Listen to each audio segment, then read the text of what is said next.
Ah, la Tunisie. Eh bien, elle est souvent citée comme un exemple de matière de droits des femmes dans le monde arabe. Mais derrière cette réputation progressiste, où en est réellement l'égalité entre hommes et femmes?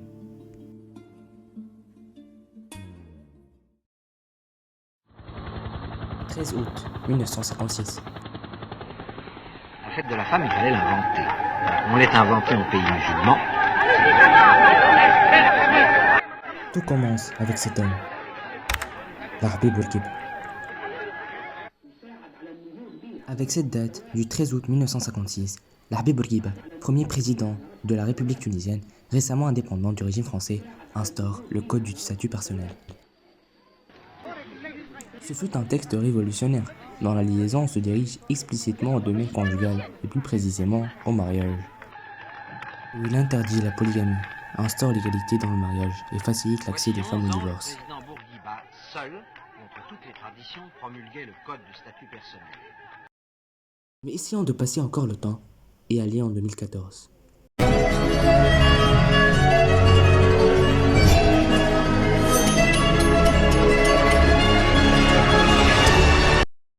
Nous sommes le 26 janvier 2014.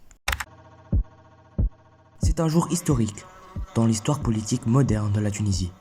La nouvelle constitution tunisienne a été adoptée cette date-ci, ce jour-ci, le 26 janvier 2014, par l'Assemblée nationale constituante, où l'article 21 a été adopté de cette constitution, stipulant clairement que les citoyens et les citoyennes sont égaux en droit et en devoir.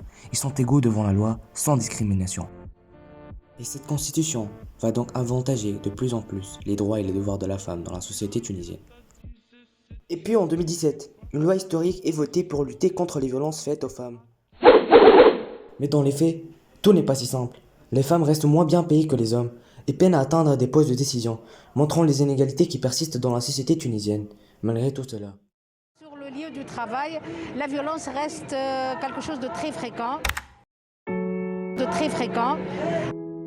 Certaines formes de violence ne sont pas suffisamment connues et suffisamment prises en compte, telles que le harcèlement moral.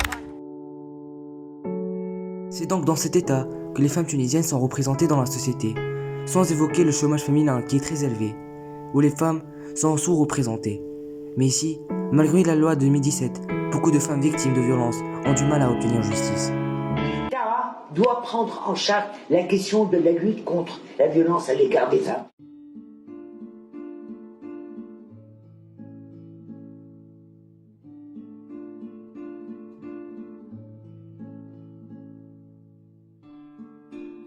La violence à l'égard des femmes est un phénomène mondial qui a été mis en lumière par le mouvement féministe et qui n'épargne aucun pays au monde. Mais alors, aucun.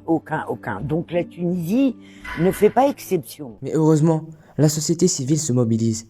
Des associations comme l'ATFD se battent pour une application stricte des lois et pour de nouvelles réformes, notamment sur la violence et l'héritage. Pour atteindre une véritable égalité, il faut aussi un changement des mentalités. L'éducation, la sensibilisation et des politiques publiques plus fermes sont essentielles.